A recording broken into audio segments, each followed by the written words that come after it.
At dawn, both armies began to move. The two forces were positioned similarly to yesterday. The stage was the wide open plain, and the blowing wind was the silent observer. Instead of those who had stepped forward before, archers, infantry, and some cavalry were now forming their ranks. Though it wasn't prearranged, both commanders at the front seemed to have decided to use the sunrise as their signal. Enkrid observed this while walking. His steps were as light as if he were merely taking a stroll. But it wasn't just a stroll. He was fully armed with 3 swords and a whistle dagger. There were some differences this time, though. The positions of his swords had slightly changed. Silver was at his left waist, Ember at his right. Each was placed to match the characteristics of his hands, and the gladius was strapped behind his back so that it hung vertically from a hook on his belt. Since the blade had been shortened a bit during the last battle, it was now more comfortable to carry this way. It was a sword shortened by about 2 finger widths. I wonder if the dwarf who made this would be upset. After all, weren't they always proud of their weapons? Just like fairies took pride in the trees, flowers, and plants they nurtured, and were called the children of trees and flowers, dwarves were known as the children of steel and flame. Giants proved themselves through blood and carnage, thus earning the title of the children of hot blood. Beastmen who hunted for survival were called the children of the mountains and fields. Dragons who stood alone were said to be parentless. Frogs who staked everything on their dreams were called the children of dreams. Humans without any particular symbol were said to be capable of becoming anything. These were idle thoughts. As Enkrid walked alongside the army, he checked his gear. The positions of his swords, the condition of his sword belt, and how the sword on his back affected his movement. He adjusted everything again to avoid hindrance. Block, dodge, strike. Deceive, strike, and slash. It was an imaginary battle, a mental rehearsal of the fight he'd had yesterday. If someone saw him flailing his arms and legs as he walked, they'd think he was a madman, but no one glared at him or voiced any complaints. Are you fighting with us again today? In fact, there was even a soldier who bravely asked. It was a group of troops who had stopped while moving to form their formation. With about 50 men, it was the size of a company. The commander at the front asked, and 50 pairs of eyes turned toward him. Enkrid nodded. He was certain he would fight the same opponent from yesterday. It was an instinct, but he was confident. Though his opponent had said he lost, the fire in his eyes had not diminished in the slightest. He would return. After finishing his mental rehearsal and adjustments, Enkrid was joined by Rem, Jackson, Ragna, and Dunbachel. Look at that, it's cloudy again. Rem said. Enkrid, having finished his review and adjustments, also looked at the sky. It didn't look like it would rain immediately, but it was indeed cloudy. Dark clouds were steadily approaching from the distance, moving fast enough that you could visibly track their movement. Still, the smell of rain hadn't reached them yet. Dunbachel, twitching her nose, spoke. It won't rain until tomorrow. Ragna didn't seem to have much of an opinion, and Jackson wasn't the type to express himself through facial expressions. He was, as usual, expressionless, impossible to read. Rem, on the other hand, grinned mischievously and said excitedly, We're gonna be crapping blood. Enkrid nodded in agreement with Rem's words. It was a statement that made sense. The battlefield would be brutal and difficult. He had already discussed this with Rem earlier that morning. Do you know? Rem had asked. Know what? Enkrid responded. If they had attacked right after yesterday's battle, we would have been in much worse shape. There was no need for an explanation. He understood it instinctively and mentally. The enemy had formed their ranks, and while his side appeared to have done the same, the unity of command was shaky at best. Yet, the enemy had retreated. Why? Was it because their heads were only useful for holding helmets? That didn't seem likely. That would have been too simple. It had to be more. They must have had something prepared. A plan they could afford to delay by a day. Enkrid had expressed similar thoughts to Marcus after reaching the same conclusion. Naturally, Marcus had understood the situation as well. Of course, but it also gave us an opportunity. We needed the time. They were outnumbered and undertrained. The enemy had a unified command structure, while their own was still creaking and unsteady. Of course, thanks to Enkrid's actions, some of that creaking had been greased in just one day. Just having someone like him on their side brought comfort and strength to the soldiers. The heat and desire now surged in the right direction. Marcus had utilized all of that. He had even used all the arrangements Krang had informed them about. That's why crows had been flying all night without rest. In other words, the enemy had taken an extra day to prepare, but so had his own side.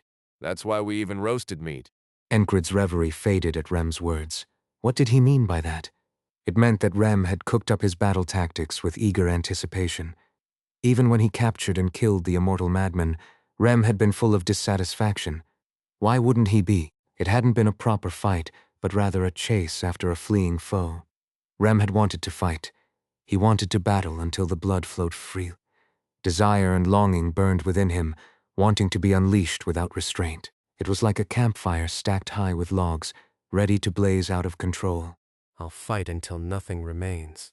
To burn one's soul in battle, that was the mark of a true warrior. Enkrid looked at Rem. What's gotten into him? He seemed a little too fired up today. It was natural, of course, but Ragna also sensed the intensity, and so did Jackson. Neither of them said anything. Dunbachel seemed deep in thought, while Esters was perched above them with one eye. Both forces stood on the brink of the range of arrows. The commanders of both armies shouted in unison like twins. Fire. Arrows flew first. It was the signal to begin the battle. Doom, doom, doom, doom, doom. The sound of drums and horns filled the plain as arrows blanketed the sky above. The Allied army had 500 longbowmen, the enemy had over 1,000. The arrows from both sides reached their targets. They used strong, straight wood, like oak and pine, carefully shaped into shafts, with steel tips and fletching attached with glue. These sharp, short wooden sticks stole the lives of men. A soldier unlucky enough to take an arrow through a gap in his helmet collapsed. But there weren't too many of those unfortunate ones. The infantry at the front raised their shields at an angle to withstand the barrage. Chargey. The enemy was the first to move. From the beginning, Marcus had prepared to counter, so the result was to be expected. A group of cavalry broke away from the enemy formation, coming from the center-right side of the Count's army. Charge. The cavalry was armed with lances. They were attempting a charge. If the cavalry managed to break a hole in the formation, that alone could lead to defeat. For the kingdom's forces, the only chance of victory lay in stopping every one of the enemy's attacks. Move, hurry, get there, form up. The Allied commanders' voices rang out. One commander quickly identified the point where the cavalry charge would strike and gave orders for a group of infantry to move into position. It was the same commander who had spoken to Enkrid earlier. His voice rang out once more. Pikes, brace. Wong wong. The soldiers raised their pikes high. They planted the ends of the long spears into the ground, pushing them forward. Pikes are long spears, and these soldiers were trained to perform this move in unison. The pikes formed a wall. A spear wall, the best defense against a cavalry charge. It was already too late for the enemy cavalry to turn. With a thunderous sound like rolling thunder, the lead horses hurled themselves into the spear wall. Bam, bam, bam, bam, bam. The spear tips pierced through both rider and horse. Blood splattered everywhere, and the sound of breaking bones echoed. The horses fell, and some riders were thrown aside. The speed of the charging cavalry had become their own death sentence. Arg. The screams announced that this place had become hell. Among the fallen riders, those who barely survived were quickly stabbed and slashed by Allied soldiers drawing their longswords. Die, damn it. Meanwhile, a few cavalrymen managed to pierce through gaps in the spear wall. The sheer weight of the mounted cavalry was a weapon in itself. It was common for soldiers to be crushed to death under the weight of a horse. It wasn't unusual. If one of your limbs broke under that pressure, survival was unlikely. Several cavalrymen crashed into the spear wall, creating gaps. Soldiers standing by quickly thrust their spears into the gaps, sealing them off. Charge. The enemy cavalry pressed forward with their numbers, yet the infantry who formed the spear wall held firm. The soldiers fighting in the thick of it might not have known, but from a commander's perspective, it was a major victory. The start had gone well. Marcus clenched his fist in satisfaction, but then the enemy made another move. A group of cavalry broke away from their ranks once more. They've prepared for everything, haven't they? This time it was a unit of mounted archers. There weren't many, only about 50. However, their mobility wouldn't be easy to match. Even if they just fire arrows while retreating. Each of them was skilled enough for that. On the first day, their leader had foolishly charged and died by Enkrid's blade, but these were competent fighters. In fact, it would be more accurate to say that this unit itself posed a significant threat. The mounted archers aimed for the kingdom's commanders. It was a well-trained unit, worthy of acknowledgement. This was likely the Count's first sword in reserve. Enkrid's gaze shifted toward them. In the vast plain, the movement of cavalry was naturally easy to spot. If left unchecked, they'll deal a lot of damage. Though Enkrid understood this, it wasn't the right time for him to act. Marcus isn't an idiot. Having watched the strategy meeting yesterday, he knew that the subordinate commanders were competent as well. Before he even finished his thought, a group of allied cavalry had already set off. There were only about a dozen of them, but leading the charge was a rider with striking orange hair. Whirl! Red capes fluttered in the wind. It was Asia and a group of squires. Although they weren't borrowing the power of knights, these troops had once been part of the royal forces. For Norelia. Asia shouted. She and her squires charged forward, swiftly closing the gap and chasing after the mounted archers. The enemy fired arrows as they retreated. Asia raised her sword, deflecting the most dangerous arrows with her blade. She twisted her wrist, using her sword without even needing the help of her shield, and finally she caught up with them, taking hold of their rear. With a swift swing, she decapitated one of them. Before the head could even hit the ground, her sword had already pierced the back of another. She dashed to the side, thrusting and slashing her sword mercilessly. Her momentum was terrifying. Fight to the end. As the mounted archers were cut down to half their number, a group of enemy cavalry emerged and charged at the group of Asia. But that wasn't the end. The enemy infantry began advancing, and among them several soldiers of exceptional skill approached, targeting Asia and her squires. As the enemy infantry began to surge, several skilled fighters started to stand out, and Rem began to move as well. I'll go ahead.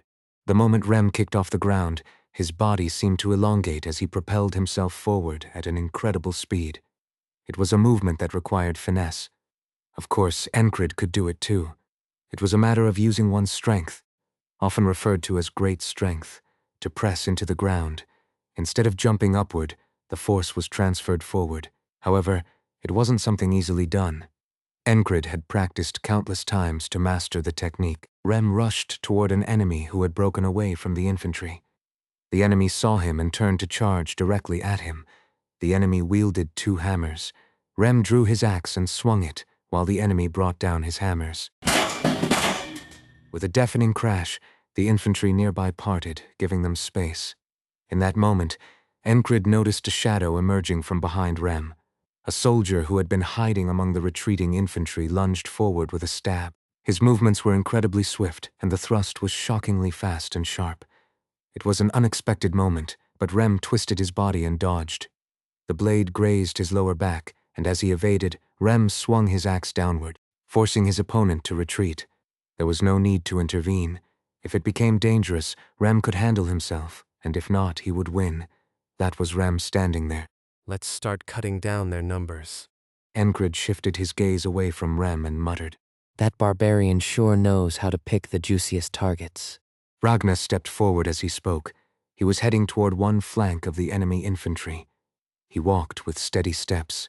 The madman platoon had moved out to one side of the Allied formation, but they were small in number and didn't draw much attention. Everyone was becoming intoxicated with the madness of collective battle. Enkrid watched Ragnar's back. It is often said that knights are a calamity upon 1,000 men. Then what about Ragnar, who had become so close to that ideal of a knight? He wasn't injured, nor was he tired. He had filled his belly well the previous night. Ragnar slipped into the enemy infantry's side. No, it looked more like he melded into them. He walked and made contact. In a battle like this, there was no need to find a path. All he had to do was cut down anything that looked like an enemy. Wherever Ragnar touched, the soldiers collapsed like bundles of straw strewn across the ground. His sword moved. An enemy soldier's head flew off. There were no screams, no shock. They didn't even realize when they had died.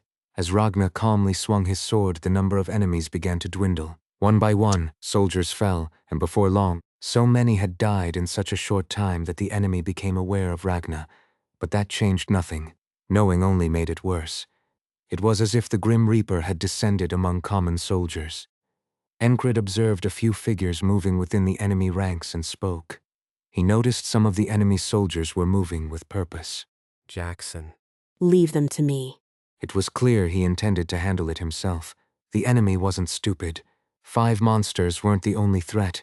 There were sub-commanders blending in among the regular soldiers, moving stealthily. It was an effective tactic.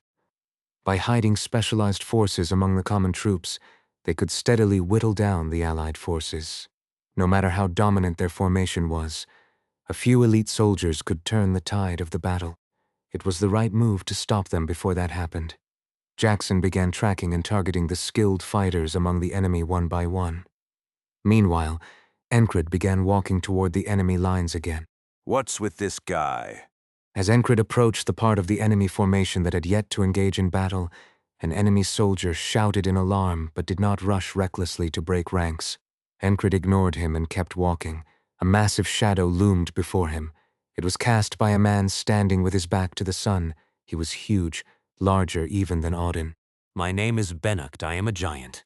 His voice boomed as if echoing from a cave. He didn't need to say he was a giant. Anyone could tell from the moment he appeared. The man advanced, thrusting his 2 fists forward, and assumed a stance. His posture reminded Enkrid of Auden. Enkrid raised his sword high. The silver blade gleamed, not in the sunlight, but in the shadow, revealing its naked edge.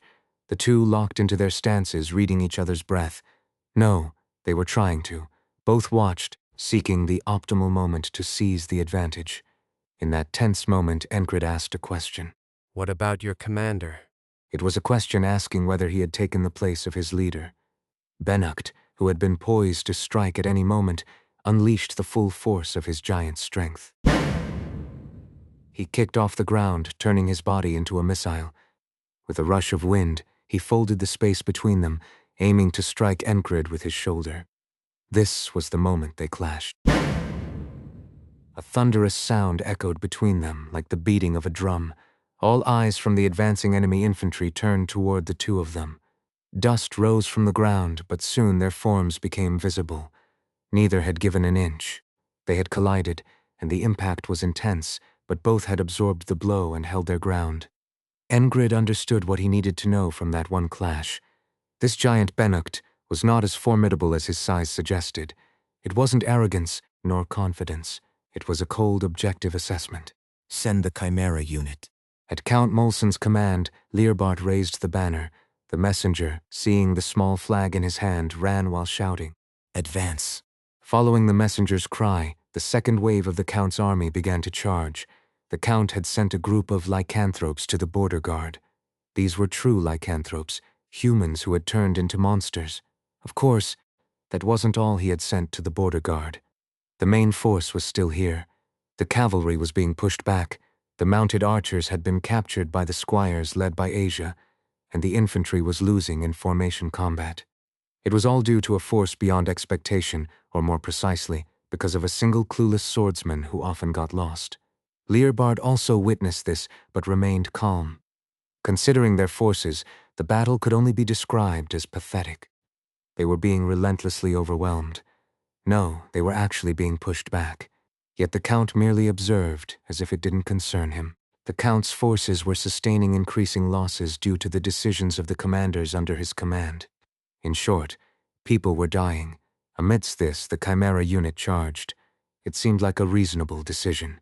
When you're losing, deploying another force is a basic tactic, isn't it? Most of them were clad in tattered leather clothes and cloaks full of holes. A group dressed in outfits that didn't fit the battlefield began to run forward. If you looked closely, you would notice their dull eyes, devoid of reason.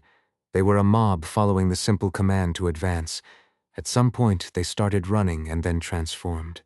Feathers sprouted from their bodies, thick mane-like fur grew, and their frames expanded. Their claws sharpened, and their once blurry eyes filled with murderous intent. Thus they became monsters born solely for the purpose of slaughter. Owlbears, lycanthropes, and werbears. These were the 3 types of monsters that transformed, charging forward with savage cries. Oh.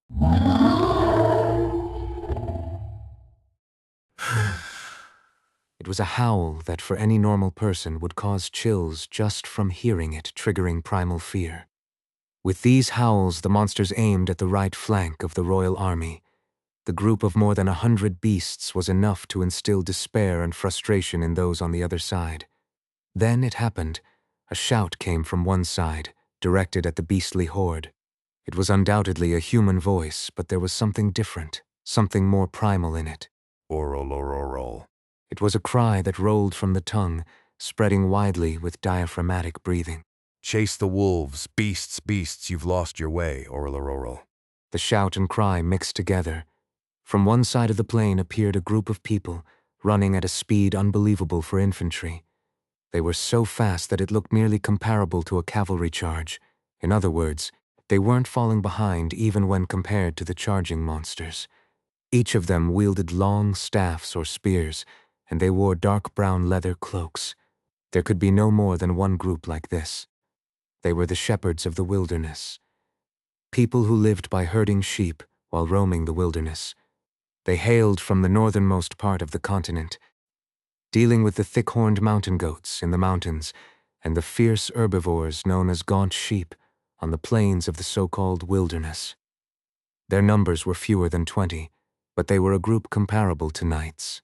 They charged and clashed with the monsters, fewer than 20 against over 200 beasts. At a glance, it seemed like mass suicide, but the outcome was different. Die and nourish the fertile ground. At the front of the group was a man named Pell. He wielded a sword known as the Idol Slayer, which housed the soul of a demon. If struck, you died. It was like the sword was coated in lethal poison. It didn't kill the body, but rather cut down the soul. He had been told not to use it carelessly, as continual use could awaken the demon within the sword, but against monsters like these, using it without hesitation was the right move. Once he and Enkrid had wielded this sword to endlessly repeat a day. Pell thrust the sword into the owlbear's eye. There was no need to pierce the head. A light stab and a quick withdrawal were sufficient. A reasonable wound would suffice. Of course, to most, gouging out an eye wouldn't be considered a reasonable wound. Only the shepherds would consider such a wound reasonable. The stabbed owlbear shrieked, enduring instead of dying. Willpower? No, it was thanks to the monster's demonic nature. The sword trembled, sending a brief vibration. It was a sign that the demon's sword was dissatisfied with the strike. It was saying Pell could swing as much as he wanted. It meant he could use its power without offering up souls to the demon. Of course, against beings without real souls, he would have to cut and stab more often than when fighting true souls. Regardless, if once wasn't enough, then twice would suffice.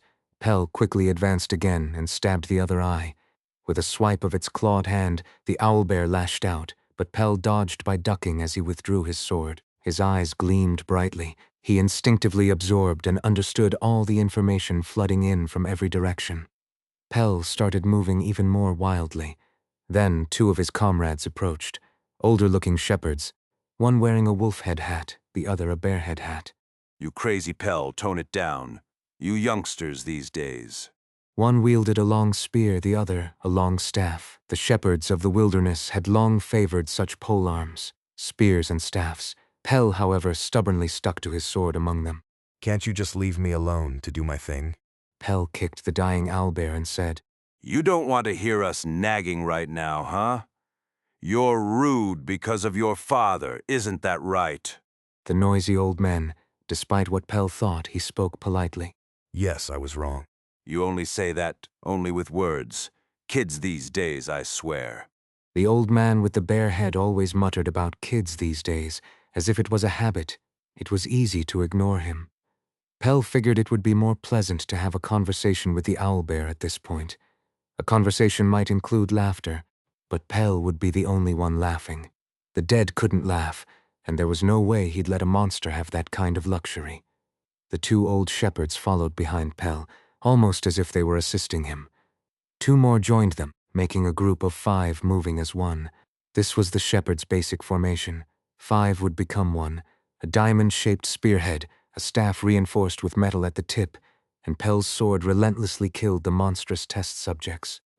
The Count's Chimera army ultimately failed to achieve any of its objectives. So how did the shepherds of the wilderness end up here? It was Krang's doing. While wandering across the continent, he had formed a bond with the shepherds by chance, and when he asked for their help, they came to repay the favor. To be honest, several years had passed since they arrived. They hadn't come just to wait for this day. They came because they had something they desired as well. Of course, Krang knew this and he fully exploited it. Using what your opponents desire to set the stage is a basic political move, isn't it? That's exactly what Krang did, and as a result, 20 shepherds of the wilderness were here. Their numbers couldn't be underestimated. To the soldiers, it felt like Enkrid's mad company had been multiplied by 2. Some of the older commanders thought it looked as if a group of knights had split into 3 to tear through the enemy. Asia and her group of squires, the shepherds of the wilderness, and Enkrid with the Mad Company. Ironically, the most impressive among them was the Mad Company. The Red Cape Knights' destructive power paled in comparison. Though there were no knights, it was still a rather absurd situation. Count Molson was like a boil. Leave it alone, and it hurts. Touch it recklessly, and it becomes even more troublesome. Such boils need to be cut out all at once. That was why Krang made a seemingly absurd suggestion. We need a civil war. The civil war he referred to was one that would gather every possible disease into the boil that was Count Molson, cut it out, and burn it. Thus, the current battle was more a result of Krang's intent than Count Molson's. Did Count Molson not know Krang's intentions? Whether or not the Count was a born politician, he was certainly an ambitious opportunist. He knew exactly what was going on, and he played along. That brought them to this moment. Marcus's mind was racing like never before.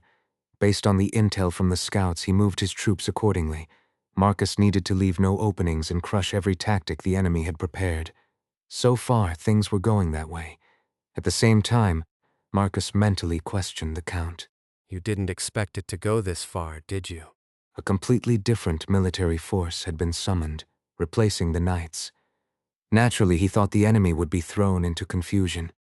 He had heard that Krang had promised to grant the shepherds of the wilderness some land in return for their assistance. The leader of the shepherds would be granted a noble title in name only, and their land would become an autonomous region. The shepherds had lands not only in the north, but scattered across the kingdom and empire, wherever they pleased. However, they didn't govern those lands directly. They employed tenant farmers and only took a portion of the crops. There was no doubt that Marquis Octo had worked hard to make this happen. It wouldn't have been possible without his skills. Therefore, it must have been hard to predict.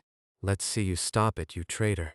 The sword, once used to herd sheep in the far northern continent, was now tearing through the Chimera forces sent by the enemy.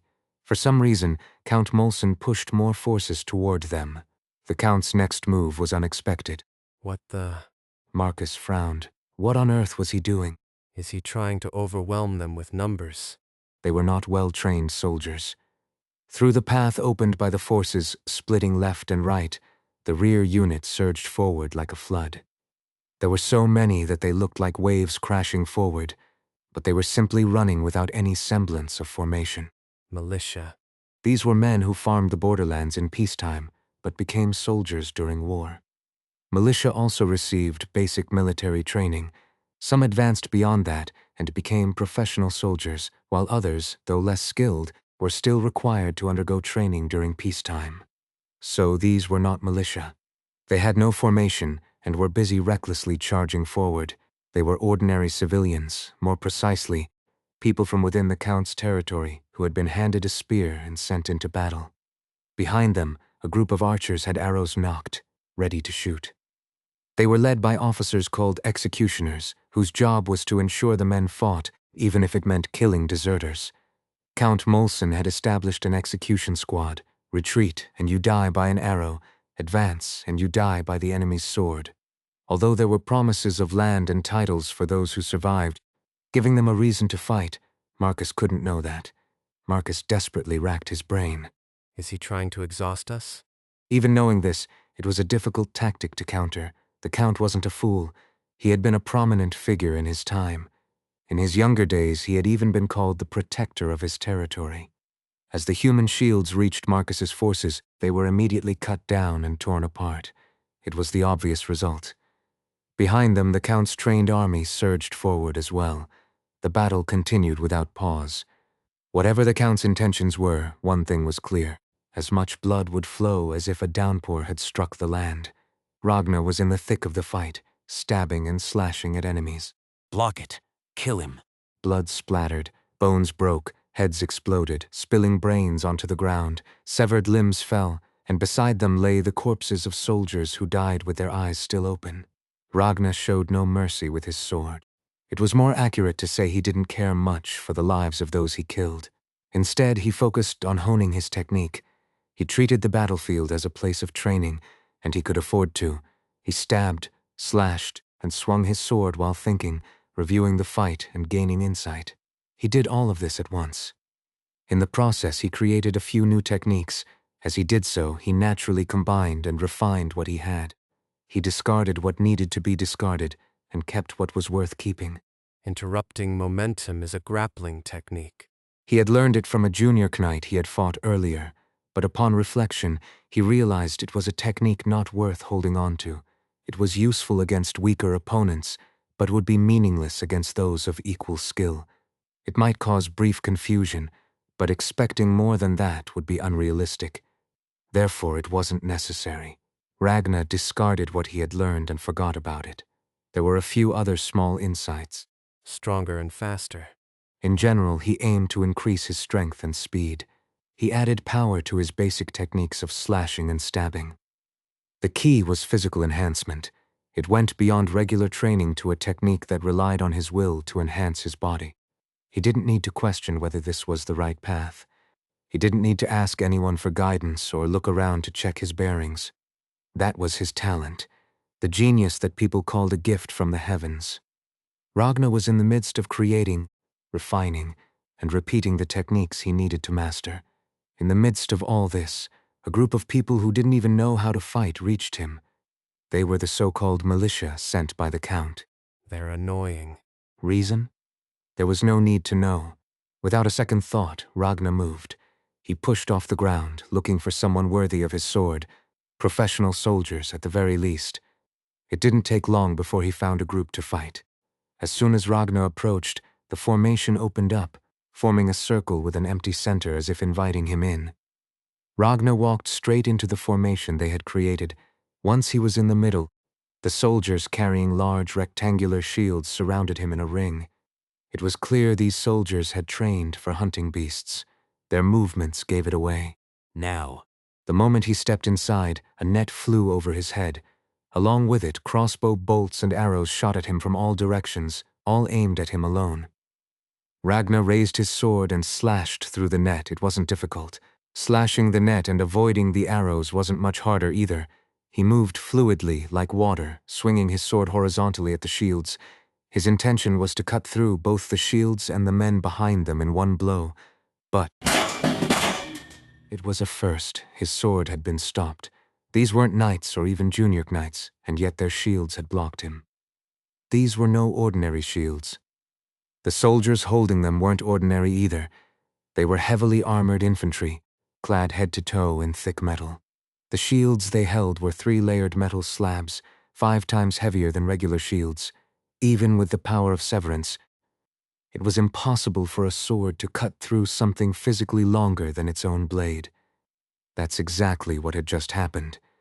The sword had bitten into the shield, but couldn't cleave all the way through because it was too thick. The soldiers behind the shields exhaled heavily, their eyes locked on Ragnar. Ragnar glanced at his sword for a moment, then looked up. Beyond the shields, he saw their cold, determined eyes staring back at him. They were trained soldiers, taught to endure fear, to conquer it. Their eyes showed that they were afraid but wouldn't back down. Ragnar thought this would be a good opportunity to test the new techniques he had refined. Faster, stronger, sharper cuts, more precise thrusts. These were the core of the new techniques Ragnar had created. It would be perfect practice to slice and thrust through those thick shields. For those who wield spells, the word ominous was not merely 3 simple letters. It was a prediction born from their senses. Esther could feel that something was happening in this land, and it was something related to the world of spells. A gut feeling told her that it would inevitably affect her as well, so she decided it couldn't be ignored without confirmation. In short, she needed to verify it immediately. That was why Esther spoke. Protect me. At those words, Andrew, who had been about to charge into the battlefield, turned his head. By walking to me. Esther delivered the facts with a polite but lengthy explanation, then closed her eyes. Her mind was racing. Andrew paused, hesitating. Where exactly was he right now? Because he was with Enkrid, he had been accepted as part of their unit. It was also a tricky situation to command a unit as a baron of the Gardner army. After all, his entire force was just 5 people. Andrew glanced over the battlefield. While it wasn't overwhelmingly in their favor, the situation seemed to be flowing according to their side's intent. Andrew stopped in his tracks. He thought it best to heed the request of the wizard, Esther, for now. Form up. And so Andrew and the 5 trainees formed a circle around Esther. Esther sat in the center. She paid no mind to the dirt ground. There was no time for that. Her robe touched the ground and spread out. Soon, Esther entered the world of spells and began searching for the trick prepared by the opposing wizard. Or rather, there was no need to search. He wasn't hiding anything. Instead, he laid everything bare. By revealing everything, he sought to elevate his own presence. A grand presence that weighed heavily on Esther's shoulders. But she was no ordinary wizard. She was a witch who wielded the flames of the dark world. A witch who fought, struggled, and carved her path through the world. A seeker of truth, burning it in flames to gain understanding. She chanted a spell to prove herself and raised her head. Esther saw through the trick that had been prepared by her enemy, Count Molson, the wizard. There was a saying that not all wizards were mad, but that exceptional wizards always nurtured a touch of madness. Esther agreed with this sentiment. Her current opponent was a testament to that saying. He mixed sorcery and spells. Between the flow of mana, the energy of spirits coursed as well. The power of his invocation spread across the area, revealing his intent. It was darkness. Count Molson sat on a black chair that seemed darker than the dim surroundings, cloaked in a mantle made of soot, gripping a jet-black staff, glaring at her. But I will keep you forward. His intent transformed into words, delivered with a mocking tone. If you think you can, go ahead and try. Esther didn't react to his taunt. Instead, she observed, again and again. A magic circle. The entire battlefield had been turned into a magic circle, and a magic circle requires a material to draw it. You're extraordinarily mad. The moment she realized it, Esther spoke. Count Molson propped his chin with his staff-free hand and spoke. Do you think? He had used the horrors of war, the blood and the corpses, as materials for his magic circle, inscribing spells based on sorcery. And what would the result be? Esther half closed her eyes, predicting what would happen once the spell was completed. Esther was also a prodigy, one of the greatest in her world. This ability was a testament to that. Pitch-black darkness would cover the entire battlefield. The world would lose its light and be consumed by the suffocating darkness of his will. This was the work of a maniac, attempting to connect his own world of spells with reality. What particularly disgusted her was this. What does the world of spells mean to a wizard? It is their most private and secret place, never to be shown or revealed to others. It is a taboo. Count Molson ignored this taboo. He plans to connect it and unleash his wraiths. The darkness that swallowed the light from the magic circle was ultimately an attempt to tear out a piece of his world of spells and manifest it here. Esther also noticed the black figures lingering behind the chair where Count Molson sat. Wraiths, so many that they filled his world of spells. What would happen if those wraiths were unleashed on the battlefield? Wraiths could invade a person's mind, turning some into puppets, while others would lose all sense of friend or foe and swing their weapons blindly. Still others would lose their sanity and die. Most would descend into madness. This was the reality that would soon unfold. It was what the Count was aiming for. Victory in battle? That wasn't necessary. He only needed blood, corpses, and death. And with that, he would dominate the battlefield with his wraiths. It was enough to make Krang explode in fury if he found out. Do you think you can move in for me? The Count asked. Esther could burn the enemy to ashes with her spells right now, but she couldn't stop what was happening to those fighting right now. No solution came to mind. The best she could do here was to pull away the people she needed to protect. Is that what she should do? The thought crossed her mind, but she didn't think Enkrid would want that. So, what should she do? I'll ask. She would tell everything to Enkrid. She would ask him. For those who understood the ways of spells, especially those who knew Esther, this was a surprising choice. Esther transformed part of her will into a fluid form and sent it flying toward Enkrid, who was at the front of the battlefield. It was something she could do only because she had been by his side for over a year, their bond growing close. To send one's will to another, such a strong connection was necessary. Fortunately, Esther's will reached Enkrid. Ask him. Esther responded, and the Count blinked. He must have wondered what she intended to ask. A giant who used his body as a weapon, that was Bennucht's epithet. Enkrid pulled the sword embedded in the giant's skull after slashing the tendons behind its knees, sending a stream of blood following the blade. He pressed down on the giant's shoulder with his right foot and, with a swift pull, withdrew the sword. The giant's fighting spirit had been astonishing and terrifying, but compared to Auden it was feeble. Bennucht had struck Enkrid's side and twisted his ankle to trap him, but Enkrid had tensed his core and withstood the side blow, deflecting the strike to a less vulnerable area. When his ankle was grabbed, he had pivoted in the direction of the twist, using the momentum to counter his opponent's attempt, making it ineffective. After that, he had calmly and methodically struck with precision. He slashed and stabbed repeatedly. The skill difference was evident, so there was no need to rush. Using the trapping sword technique, he cornered his opponent bit by bit, and after killing Bennucht, he looked around. A soldier, trembling with fear, was charging at him. He wasn't the kind of man to retreat after witnessing a giant's death in terror, and it wasn't just one or two, there were at least dozens. Why? The question arose in his mind. Their eyes were filled with fear, their legs trembling. Enkrid hadn't even used his intimidation yet, and still their eyes were brimming with terror, as if they were being driven into battle. That was exactly the case. They were sacrificial lambs, sent to become blood and corpses by the Count. They had been sent to die. To protect those behind him meant that he would have to become a demon to those in front of him. Enkrid understood this, and yet I don't like it. it disturbed him deeply. Enkrid swatted away the tip of a shaking spear with the back of his hand, grabbing the shaft and wrenching it away. The young soldier, who couldn't have been more than 20 years old, lost his spear and fell forward. So shocked was he that he didn't even manage to brace himself with his hands and fell face first to the ground.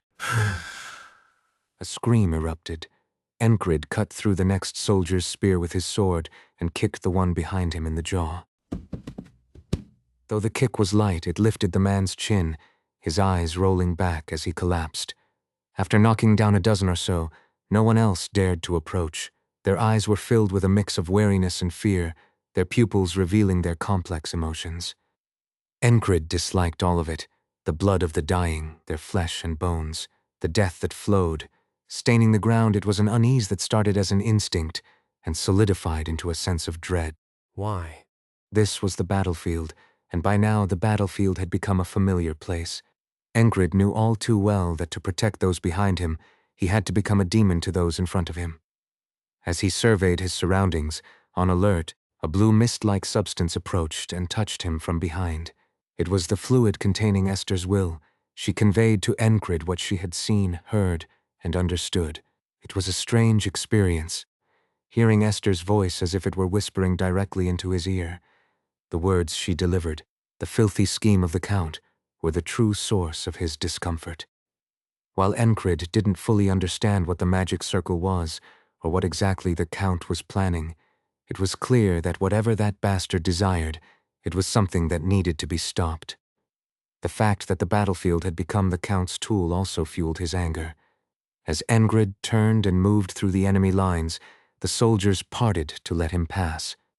Even under the pressure of their commanders pushing them from behind, they knew there was no point in fighting. After all, he had just slain the giant. To them, he was a monster who had killed a beast as terrifying as their own leader, a creature of sheer brutality, now walking toward them. Though he looked like an ordinary swordsman at first glance, his overwhelming skill made him anything but ordinary, and so the path opened. On the opposite side, Leerbart emerged. Even Bennett couldn't stand against you, it seems. You sent him knowing that, didn't you? I did. You should have stepped forward sooner. Enkrid chided Leerbart like a teacher scolding a child. He was genuinely angry. It was a tone that didn't suit the gravity of the situation, clearly meant as provocation. Leerbart, despite the circumstances, was infuriated by this, his noble status adding fuel to the fire. Normally it was his specialty to unsettle others with words. Your tongue is truly... Shut up. I have no interest in hearing excuses. Enkrid cut off Leerbart mid-sentence. You really are a bastard. Leerbart spoke without a hint of a smile, while Enkrid raised his sword. It was clear that to move forward he had to defeat this man. Meanwhile, Esther, still watching through her fluid form, could sense Enkrid's thoughts. He had no intention of backing down. His will was like an unquenchable flame, fiercely burning. He would stop them. He would stop them no matter what. And that will reached Esther. Hearing it, she spoke aloud. We cannot afford to lose. If they lost or retreated now, there would be no stopping the Count's plan. Enkrid raised his sword. Gripping silver with both hands, he stared at his opponent as if splitting him in half along the blade's edge. He had spent all his time reflecting on past battles. While eating, while sleeping, while waking, even while fighting. There was no room for boredom. In fact, it was exhilarating. Leerbart was an opponent he had to surpass, and that brought him joy. Facing him would bring the opportunity to move forward. Moreover, his instincts told him. I can win. How many times had he been certain of victory, especially against such a formidable opponent as this? Although he had never fought with today's outcome in mind, Enkrid believed there would be no repeat. There will be no next time. Envious, aren't you? Leerbart raised his sword and shield along with a cryptic remark. He lifted his shield to cover his mouth, revealing only his eyes. He was ready for battle. It seemed like the fight would play out the same way as before. That's what those who had watched their previous duel expected, but it wasn't. Suddenly, Enkrid sheathed his sword and sprinted forward. Leerbart, holding his shield, assumed a defensive posture in response to the unexpected move. He pulled his shield closer to his body, even hiding the hand that held his sword. Enkrid stretched both hands forward. In a flash, he drew a whistle dagger, which emitted a sharp sound. Whistle! 2 streaks of light shot toward Leerbart's exposed eyes. Leerbart quickly raised his shield to block his vision. Blocking your sight? Just because his vision was blocked didn't mean he couldn't read his opponent's movements. A junior knight's senses were honed to such an extent. Leerbart's body spun backward. Meanwhile, Enkrid had already circled around to his side and threw a sword. It was the tangum style, a technique he was known for. The gladius, spinning like a disc, was flying toward Leerbart's back. A shield? That would be too slow. Leerbart relied on the durability of the armor covering his body. He twisted slightly, showing off a skill in martial arts. It was a technique that deflected strikes with his armor, one that used the body to turn the blow aside. It was a move akin to something Enkrid had learned from Auden. The second strike was deflected. At that moment, Enkrid leaped into the air and brought his sword down vertically. Though Leerbart blocked with his shield, the force traveled down his arm, all the way to his forearm. He felt as though his body had sunk into the ground. Somehow, Enkrid seemed even stronger than before. Enkrid had used the dagger throw to create an opening, restricted Leerbart's movements with his gladius, and now pressed forward with a middle sword technique, attacking with a spinning vertical slash. Naturally, he didn't stop there. It was a breathless world. Having gained the upper hand before, Enkrid immediately pulled the battle into the realm most favorable to him. It worked. Under normal circumstances, Leerbart could fight for an entire day. But after exchanging dozens of blows and focusing on defense, his breathing became uneven. His opponent's stamina was vastly superior to his own. He couldn't help but wonder what Enkrid had done to attain such a body. In that brief moment of weakness, a fiery strike slipped through and pierced Leerbart's abdomen. The thrust targeted the gap in his armor, slicing into his organs. Leerbart quickly swung his shield, smashing into Enkrid. Since Enkrid had overextended himself for the thrust, he couldn't dodge. The shield struck Enkrid, forcing him back a few steps. Cough! Leerbart spat blood. The outcome of the battle had been decided. Enkrid looked into his opponent's eyes. They were black, lifeless, resembling the eyes of a dead fish. Ha, truly envious. Leerbart muttered another cryptic comment. Enkrid was about to raise his sword, thinking it didn't matter. How do you think one becomes a knight? Leerbart asked. People often say that becoming a knight requires overwhelming talent. But if you break that down, what does it really mean? Leerbart stood up, leaning on his shield as it struck the ground, his brow furrowed deeply, clearly trying to endure the pain. At the tip of Ember, which was hanging towards the ground, red blood dripped onto the floor. Enkrid didn't charge at him right away. Why? His instincts told him that his opponent wasn't finished yet. If he had suffered such a penetrating wound, he shouldn't have been able to move, right? His instincts, combined with the curiosity sparked by what Leerbart was saying, made Enkrid pause for a moment. Leerbart continued speaking. A squire learns techniques based on their will. So what about knights? There was something calm in his tone, yet it was tinged with a kind of desperation. Blood was flowing from Leerbart's abdomen. Despite groaning in pain, he straightened his back. He continued speaking.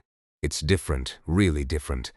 They're faster and stronger. For instance, just like the power you displayed earlier when you struck down with your sword. Enkrid thought he might be seeing things. The blood flowing from Leerbart seemed to be darkening in color, but that wasn't all. The man who had been grimacing in pain just moments ago now appeared much more at ease. It wasn't a deception or a trick. He genuinely seemed to be recovering. It was an incomprehensible process, even as Enkrid watched it unfold. Ah, do you know this? Malton was more skilled than I am, and Bennett was stronger. As for Bennett, her agility was beyond what a human could possibly match. Leerbart mentioned the names of his comrades. Naturally, Enkrid didn't recognize any of them, so instead of responding, he swung his sword. Kicking off the ground with a sharp sound, he executed a diagonal slash. He sheathed Ember and gripped Silver with both hands. Leerbart displayed strength equal to Enkrid's, deflecting the attack.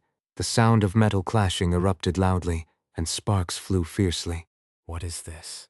Enkrid's hands were tingling from the shock transmitted through his sword.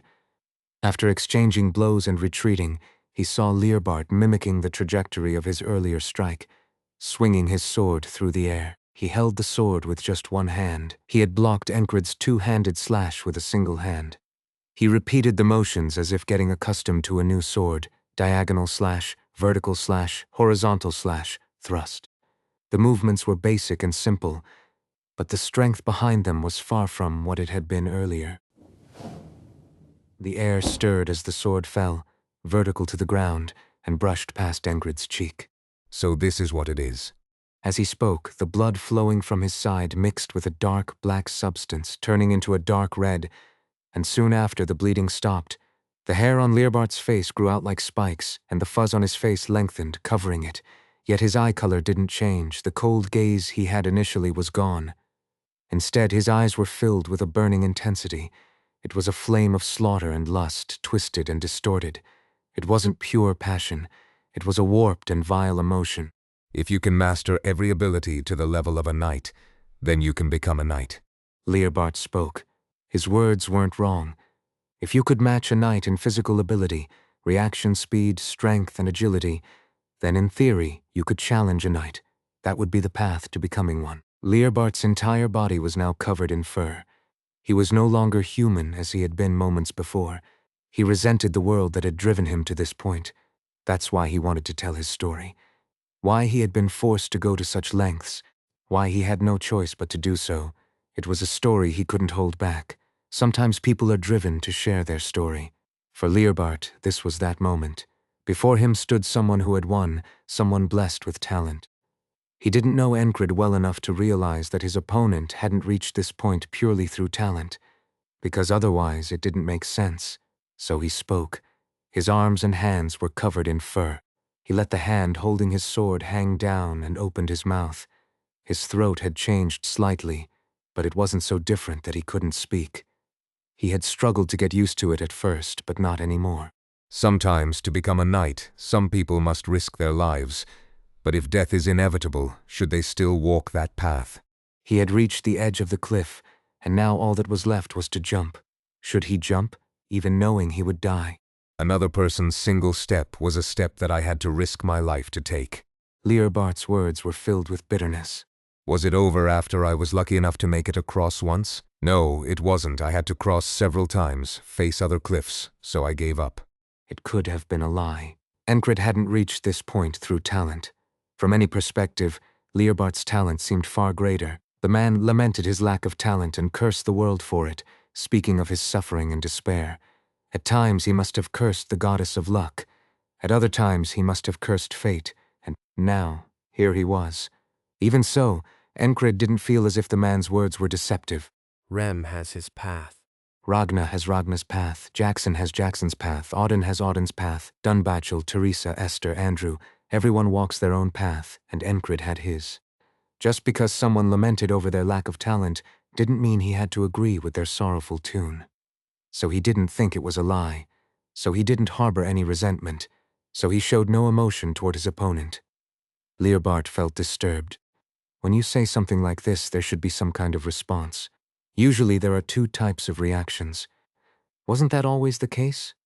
After he got used to this power, he had sought out and killed all those who had defeated him one by one. Unfair. Someone had said so, and it satisfied the twisted desires within Learbart's heart. Yes, it's unfair. Talent itself is unfair, so isn't this the right way to act? Why would someone like you make such a foolish choice? Another had scolded him, calling it false strength. But no, strength is the truth. Now tell me, even if a knight were to come, do you still think they could surpass you? Learbart had realized the limits of talent, so he changed his body. In doing so, he grasped the power of a knight. Every chimera was merely an experiment for me. Learbart spoke. Enkrid didn't bother repeating the words Esther had shared with him. Things like, the Count's target wasn't you, or other irrelevant comments. Even if he said them, Learbart wouldn't listen.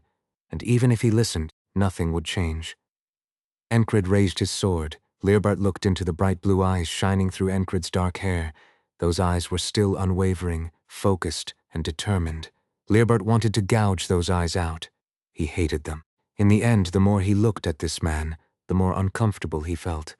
It was as if Enkrid was silently condemning Learbart's path as wrong. It stung worse than anything anyone had ever said to him, so he would kill him. He had to kill him. My lord has bestowed this strength upon me. Enkrid adjusted his grip on his sword, holding it at an angle. The sense of pressure exuding from Learbart after his transformation had changed. It was different from the oppressive aura the Knights of Aspen had displayed, which felt like ropes constricting his entire body. Learbart's pressure was more like a heavy slab of iron crushing his shoulders. And thus I have become a knight. With that declaration, the oppressive weight doubled. Enkrid didn't back down. His opponent spoke of being a knight, while he was only at the level of a squire. But did that change anything? Even so, he would win. Even so, he wouldn't lose. His resolve would shine bright, becoming his strength. It was as if the space itself had folded. Learbart's sword thinned like a thread as it descended. Enkrid lifted his sword just in time. It was a close call. If he had missed, his body would have been sliced cleanly in half. The two swords collided with an explosive sound. Enkrid felt as if his body was being pressed into the ground. His knees shook. No, it was only a sensation. It was the pressure contained in the strike that made it feel that way. Enkrid pulled his feet out of the ground with force and lifted his sword perpendicular to the ground. Learbart's swords blade as if waiting for the moment. Crack! Crack! A crack appeared in the middle of silver. Learbart's sword still looked as thin as a thread. That thread was fast and faint, and the moment it made contact, the impact doubled, shaking Enkrid's entire body. But he could block it. He could react. Bang! Bang! Bang! Enkrid swung silver toward the incoming blade. He met it head-on, blocking again and again. If it had been anyone else standing in his place, they would have given up long ago. What Learbart said was the truth. He had surpassed the limits of a human being through the body of a chimera. He believed that by doing so, he had obtained the strength of a knight. Enkrid repeatedly deflected his opponent's sword. It was close, but he held on. Noticing the crack in silver, he switched to his gladius. Its solid and thick blade, crafted by the hands of dwarves, withstood the continuous strikes without breaking. The thread-like blade twisted, aiming for his shoulder. Enkrid swung diagonally to deflect it. If he simply blocked, he would be overpowered, so he struck back instead. It was something he had learned from his previous encounter with the Knights of Aspen. Enkrid fought just as he had been taught. Every attack and defense was carried out with precision.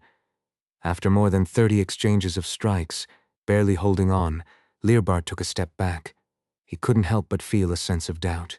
A squire managing to block a knight's sword. A squire? That shouldn't be possible. The level of swordsmanship was different. The speed and power of the attacks were beyond what a squire could handle, so how was he able to endure? As Learbart voiced his confusion, Enkrid pressed his severed earlobe with his hand. It was a wound caused by a glancing blow as he dodged and blocked the attacks. Blood trickled down his neck and onto the ground. His armor was dented and torn in various places. Without a helmet, blood also flowed from his hair, caused by a slight cut on his scalp. The attacks had been brutal.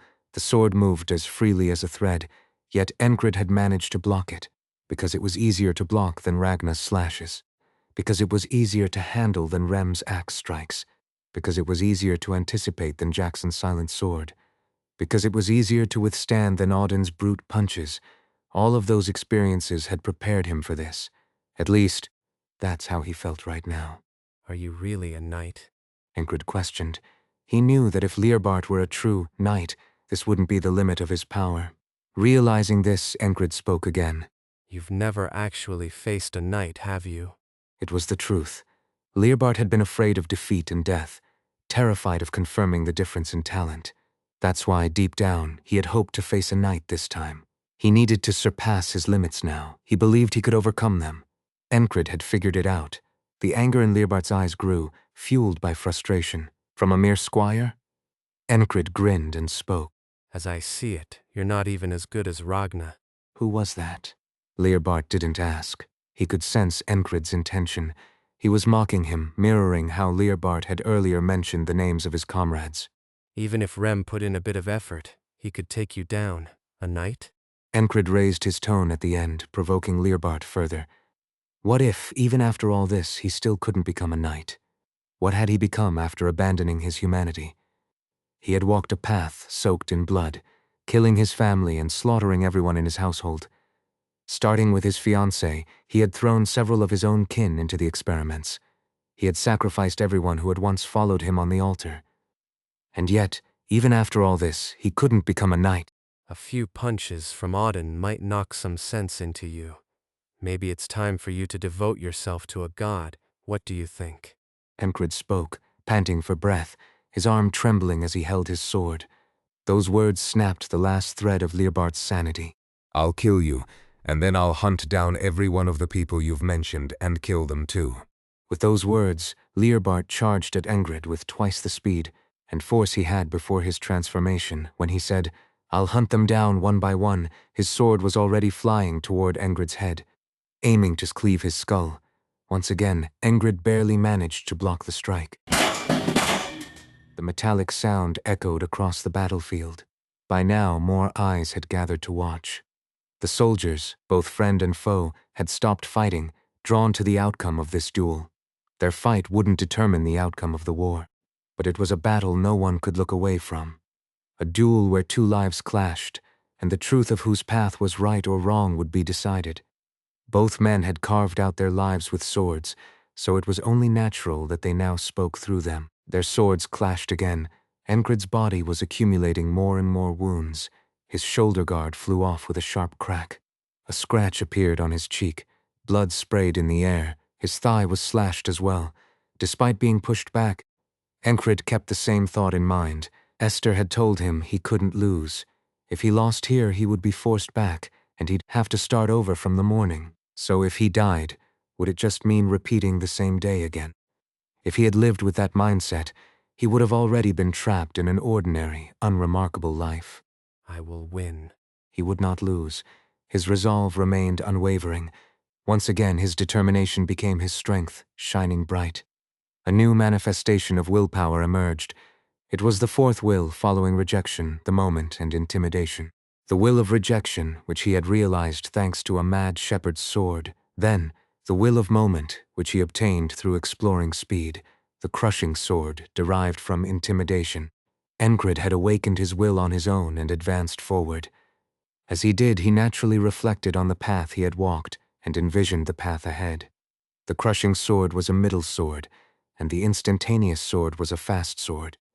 The will of rejection was a way of steadying the mind, and though not imbued with will, there was a sword technique close to a counterattack, abbreviated as the snake sword, which, despite being swung gently, would not turn the blade into a soft cushion. And now, at this moment, he had once witnessed and faced the sword of a man who severed the flow. It wasn't that. He fought thoughtlessly, intoxicated with exhilaration. He observed everything. He experienced it as his body endured it. There was something he learned through reflection. What was the secret of the flow-severing sword technique? It was the eyes. The man's will resided in his eyes.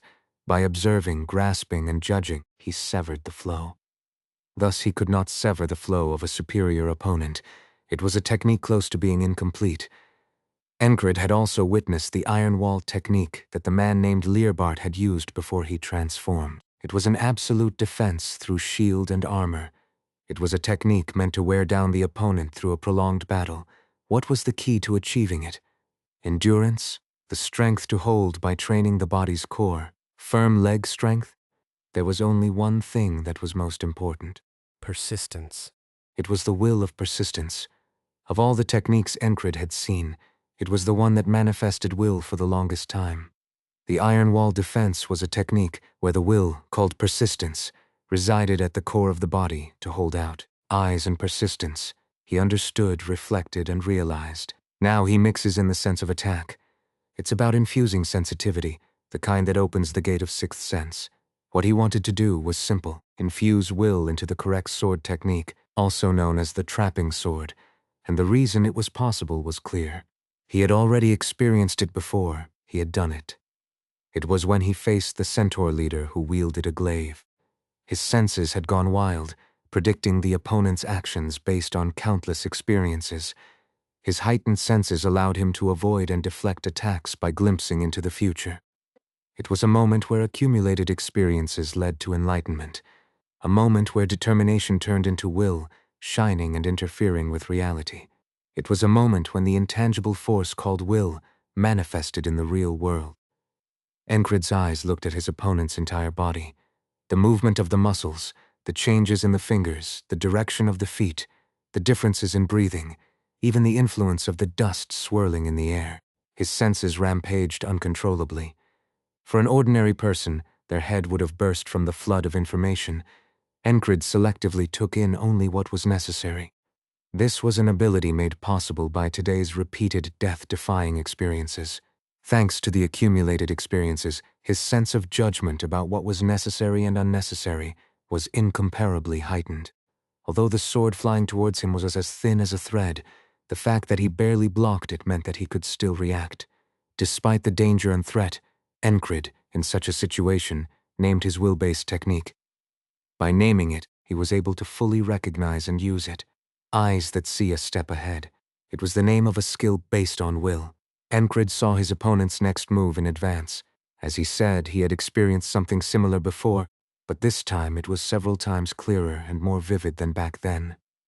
Thus the sword, built upon countless accumulated experiences, traced a line toward the future, toward tomorrow.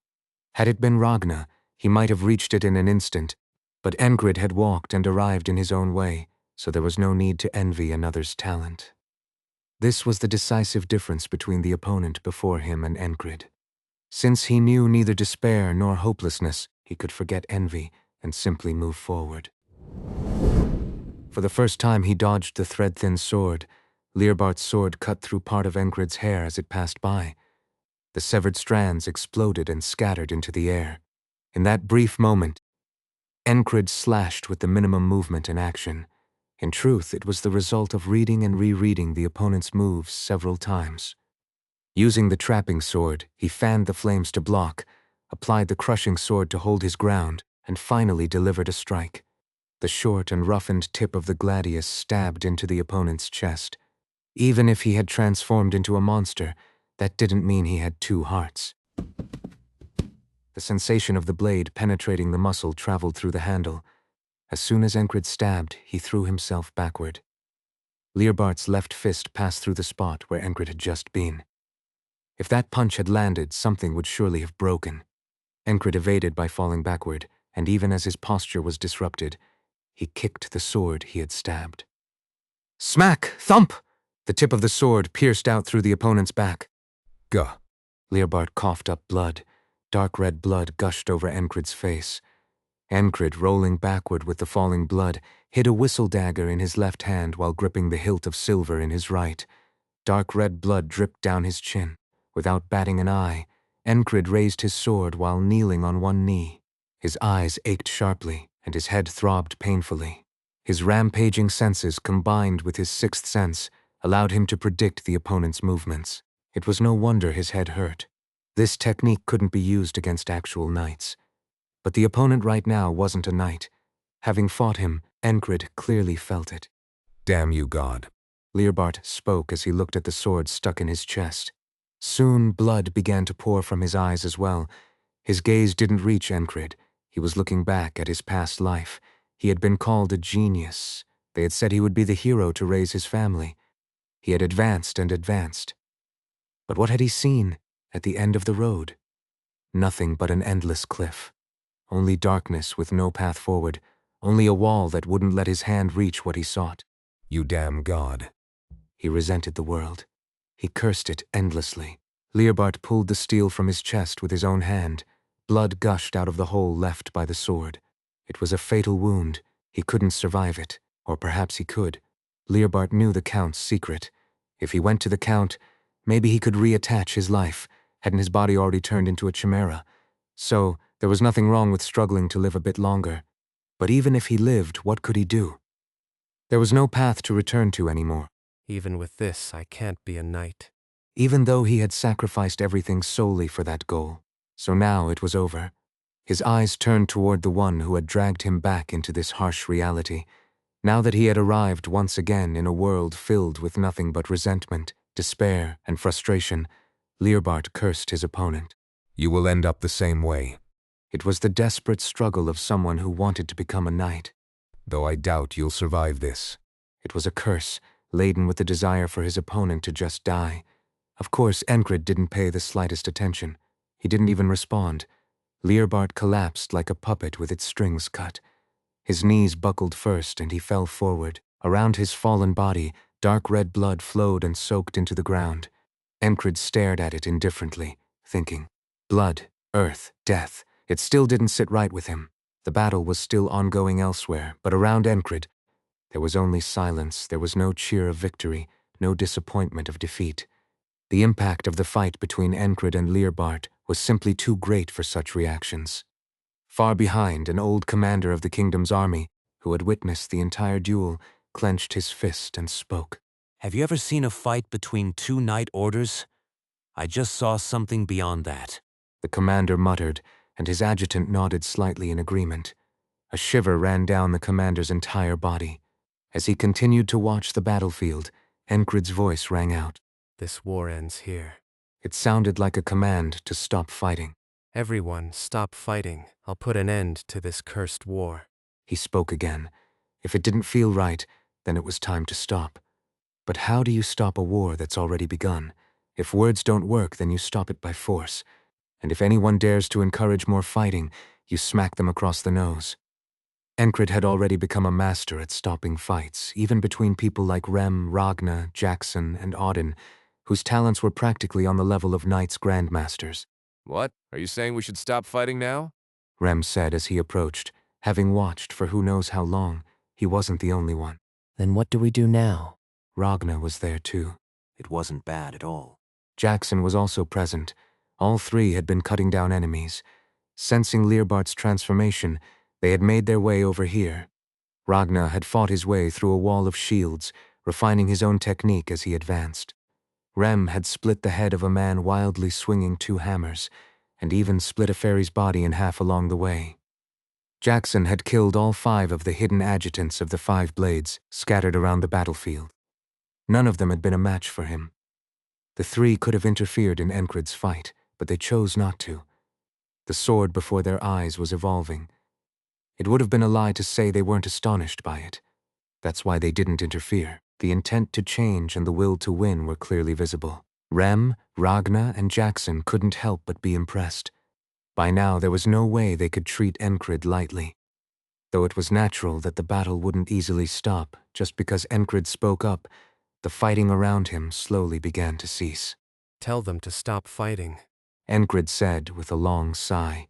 He wasn't without fatigue, but that didn't mean he had any intention of repeating today. Thus, they had to move forward. Rem, for some reason, really liked this commander. As foolish as it seemed, the declaration to end the war, that arrogance resonated with him. It wasn't because he was confident that he could achieve it. It was because he had declared that he would keep going until he succeeded. It was determination. It was will. And that's why Rem liked him. Anyone who keeps fighting will meet my axe. Stop, all of you. What Enkrid had shown was terrifying, but Rem also rampaged like a madman. He didn't care whether they were friend or foe. Rem had a wild madness in him that promised destruction. Rem revealed that madness now. His gleaming eyes and blood-soaked axe caught everyone's attention. It was only natural that everyone stopped fighting. If you want to keep fighting, I'll take you on. Ragna also stepped forward. Jackson, meanwhile, shrewdly looked toward the back. He focused his gaze on the commanders. His eyes pressured them to make a choice. There was a murderous intent in his gaze, hinting that if they ordered the fighting to continue, he would pick them off one by one. Everyone, stop. One of the commanders shouted. Enkrid had impressed more than one of the commanders. Fall back. Fall back. The unnecessary killing ends here. Each of them spoke out. In the distance, even Marcus was beating the drums. It was a signal not to retreat, but to pause the engagement. Boom, boom. Not all of the Count's subordinates were fools.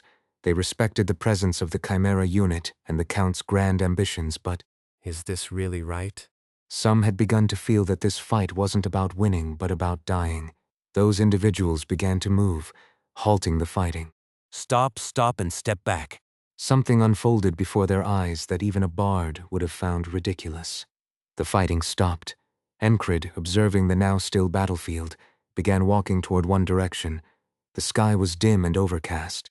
The clouds had blocked the sunlight, making it appear dark even though it was midday. Despite this, Enkrid's figure was imprinted in everyone's mind. Following him were Rem, Ragna, and Jackson. Finally, Dunbachel, who had appeared from who knows where, joined them.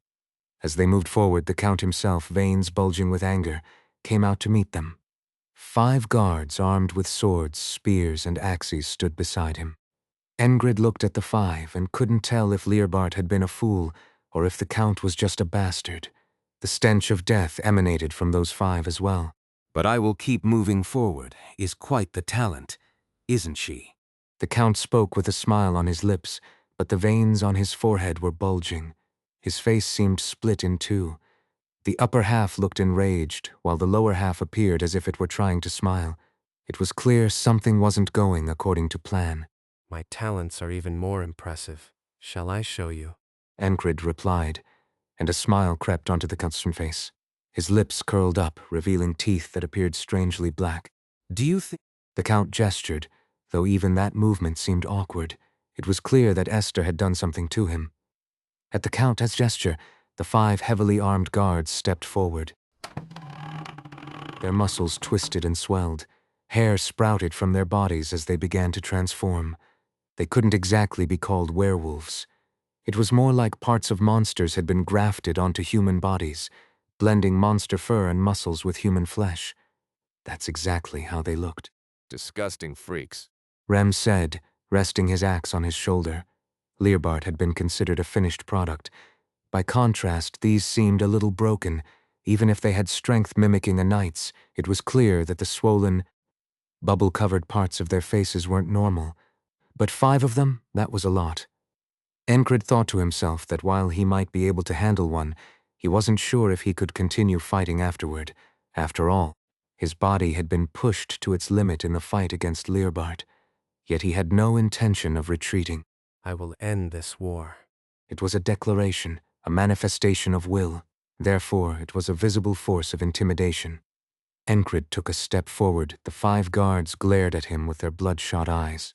Are you going to do this alone? Rem was to his left. 2 of them are mine. Ragna was on his right. Just stand back and watch. Jackson, who had taken 3 steps away, said. Dunbachel also clenched her teeth and stood beside Rem. It was a precarious balance, to say the least. The Count, watching them, spoke. Time is on my side. Was this an attempt to provoke them, to make them impatient? As the standoff intensified, the tension between the two groups grew thicker. It felt as though if a dry leaf fell, it would immediately ignite a fire. Footsteps echoed in that tense situation, bold and calm. They came from behind Enkrid. Though he didn't turn his head, there was no need to. Brothers, please step back for a moment. It was reinforcements. A man with a bear-like stature approached and stood right behind Enkrid. Who dared to trouble my fiancée? And he wasn't alone. A thinner, pleasant voice accompanied him.